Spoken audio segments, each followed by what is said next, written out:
and they offered the students the opportunity to attend the funeral. Now, take into account I wasn't Muslim, and I asked my mum, and I said, please ask Dad, if I can attend the funeral. I really wanted to kind of pay my respects at that age. I was quite a mature child. I felt deeply. The following day, I went to school, and I asked at the age of 10, I asked my classmate if I could borrow her scarf, and the school took us to East London Mosque, and that was the first time I had entered a mosque.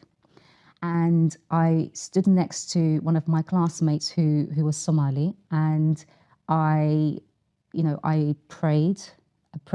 It must have been Dhuhr, and I thought that was a funeral prayer, and she said, no, there's another prayer that's coming. And I prayed, and in sujood, so this is the next time I'm making sujood now, still a non-Muslim child, I prayed for him, and then we prayed the janazah prayer. And subhanAllah, again, at that age, I cannot tell you, I felt peace in sujood, in the mosque, and something came over me. I don't know if I was just maybe emotional, but there was definitely something in praying in the mosque. So, and I think from that age, right up until, going into my teens, there was always a curiosity. Why am I here? What's my purpose? This world in all of its beauty and grandeur couldn't have just come from nothing. There must be a reason why I'm here. But again, so in church, I guess it fulfilled a sense of spirituality. There was singing, there was praising, there was giving thanks, but rationally it didn't sit with me. And I remember going to the pastor of the church, and I said to him, I have a question. I said, I love attending church.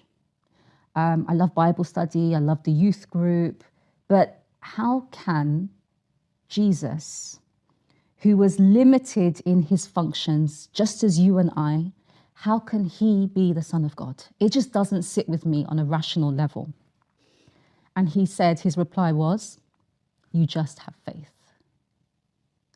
And that wasn't enough for me. This was from the age of, I would say, 12 to about 15. And then things got really, really bad at home. By the age of 13, my parents had divorced. I went to live with my mother, and it was, going through puberty and your family kind of breaking up. It was a tough time. And at school, I had a friend. In that group was a Muslim girl, and she was practicing. She was very different to the other girls in my secondary school class. And we were worlds apart, completely different. I was very popular. She was quite quiet. She was completely covered. I wasn't, we were just completely different, but we were in this same top set. For some reason, I felt drawn to her. SubhanAllah. And we became very, very close friends, very, very close friends. And I found myself drawn to speak very vulnerably and openly about everything that I was going through, everything that I felt, everything that I was thinking about. And I knew that she was going through a rough time. Despite going through all of this, she was always smiling. And I looked at her, and her problems were actually far worse than mine. And yet there was this light and there was this peace that emanated from her. And I questioned her. I said, how is it that you're going through all of this and yet you're so at peace? And she said, it's because of my faith. And I said, but this faith oppresses women.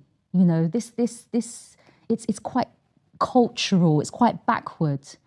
And, and she would start to speak to me about what she believed. And I was always up for a challenge, always up for a challenge. And I said to her, so this faith, I said, if I find something contradictory in this faith, because remember, it has to sit with me rationally. If I find something contradictory in the book that you read, will you take your scarf off? Because for me, I actually wanted to liberate her. I felt that she was oppressed. She said to me, yeah, go for it. I said, if I find one contradiction, will you take it off? She said, yeah. So I began to read the Quran, and I began, at the time it was cassettes. I began to listen to cassettes and read articles about the proof of God and the proof of the messengership, and I found myself reading the Quran, looking at all of these concepts and ideas, and it challenged me to my core. It began to change me, and that absolutely terrified me, because I knew myself. If I am convinced by something, I will give it my all.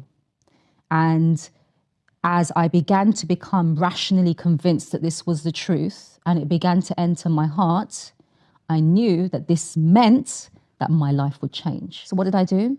I shut myself away. I stopped speaking to her. I stopped answering her calls. I put the books away, put the articles away.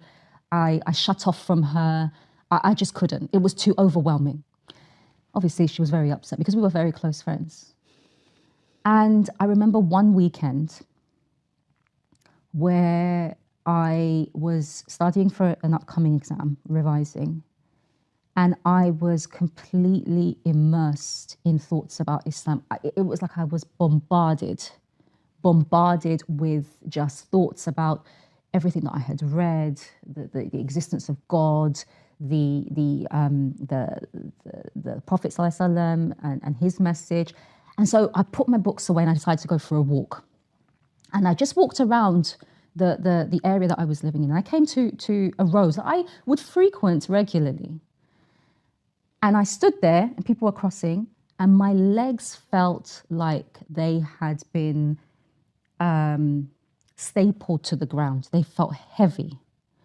And I couldn't cross the road. I was seeing people cross. I just felt like I couldn't cross. And I was terrified and I was shaking. And I imagined this whole weekend, just thoughts about Islam, thoughts. It was just very overwhelming. And the reason why I stood there shaking is I thought, if I cross this road and a car hits me and I die knowing what I know, what is this? What can I do? I ran back home, picked up the phone, called my friend who was shocked to hear from me. And I said to her, I have to become Muslim. And that Monday I took my Shahada. And I took my Shahada in a blue turquoise tie-dye scarf. I still remember it. And I walked back home, knocked on the door, and my mum opened the door to me standing in a scarf. That's how she found out that I became Muslim. She just looked at me, shocked. That was my journey to Islam.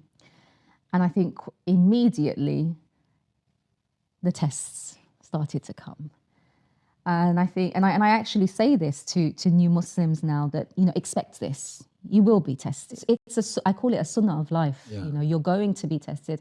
I say that you're in one of three states. You were either tested, you are being tested, or you will be tested. This is the nature of life.